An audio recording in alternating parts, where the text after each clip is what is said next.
And we're now joined by former Secretary of Defense, Robert Gates. Good to have you here. Thank you, Margaret. You know, you have argued again that the United States confronts graver threats to its security than it has in decades and perhaps ever. Political leaders don't seem to be charting a course in your estimation. Do you see anyone on the horizon who is promising a vision? In all honesty, I don't think so. At least among those who are running for president at this point. I haven't heard anyone articulating their vision of what America's role in the world ought to be and where we ought to engage, how to bring along the American people, not to mention the Congress. Last time we spoke, though, you did say, while you'd had policy differences with President Biden in the past, you liked how he was handling Ukraine. Now we're in this position where the White House, the Pentagon, the Secretary of State have warned they are running out of funding for that fight, and yet it is unclear how and when Congress can provide it. How do you see this getting resolved?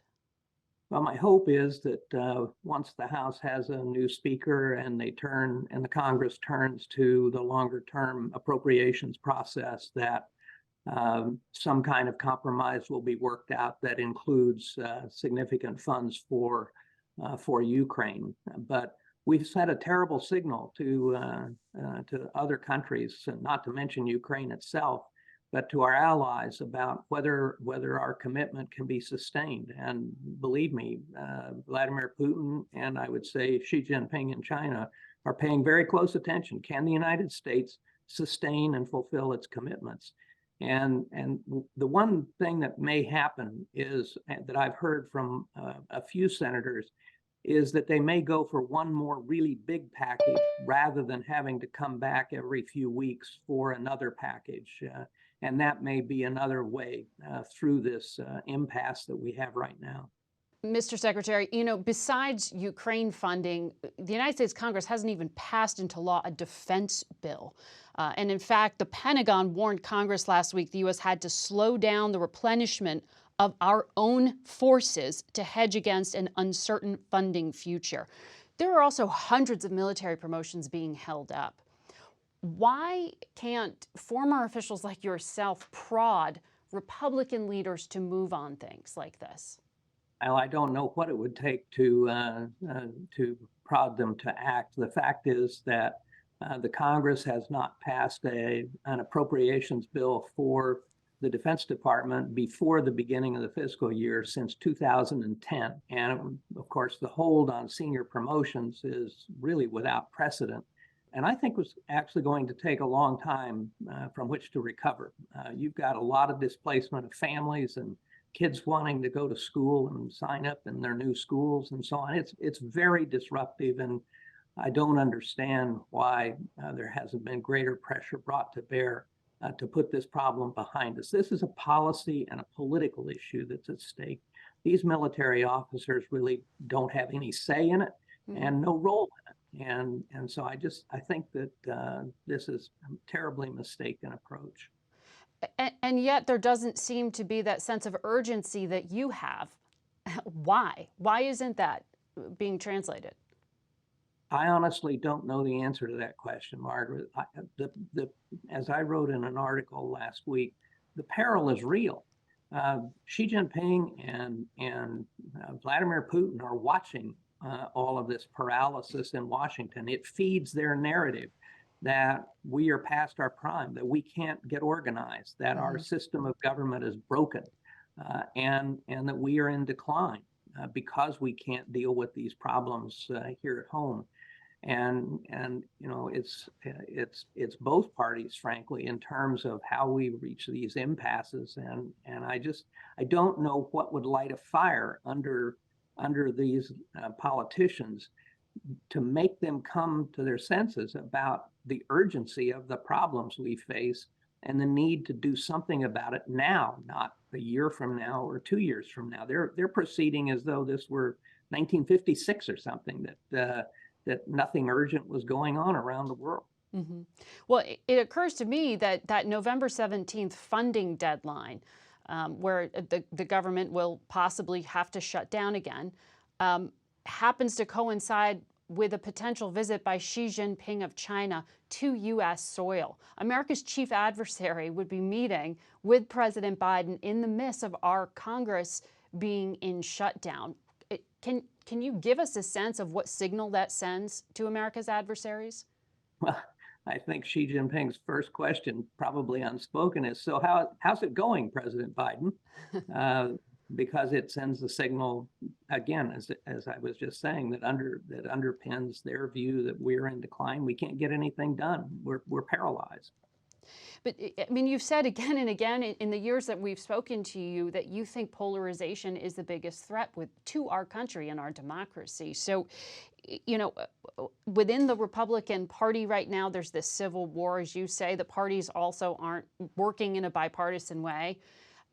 How do we break through this at a moment that you're describing as incredibly dangerous? It starts with leadership. Both leadership in the Congress and leadership in the White House. President Biden says the right things about wanting to do bipartisan deals, about reaching out to the other side and so on. But then there are actions taken that exacerbate the problem.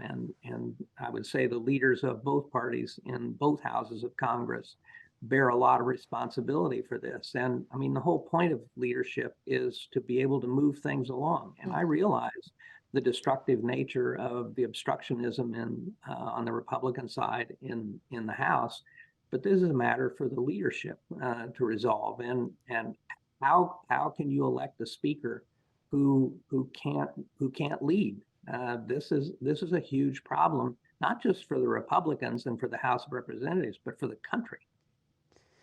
Well, there are two declared candidates, Jim Jordan, who has said he doesn't necessarily support aid to Ukraine, and Steve Scalise, who as a congressman has voted for it. So, I mean, is this choice really going to come down to that kind of framing here? Is there a way around it?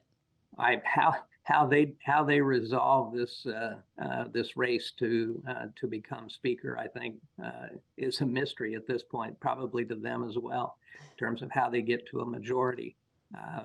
I think that a lot of things will be said in the course of that debate that people may have to walk back after the decision is made, and that's part of the problem. People say things in these campaigns, and then they're held to account to them. That's one of the things that undermined, I think, Speaker McCarthy. But I think, you know, how they resolve this and what position can the House make a decision on anything, given the divisions in on the Republican side in particular. And Ukraine needs the aid as soon as possible. What we are hearing is they have critical shortages of artillery, ammunition, and air defense missiles. We know around the world, other countries are running through their available stockpiles as well. So when you hear the argument that allies can make up the difference for a short period of time, is that a legitimate argument here? I mean, how do you understand the actual need? I think that there is an immediate need, and I think that allies and other countries can probably make up some of those shortages for a brief period of time.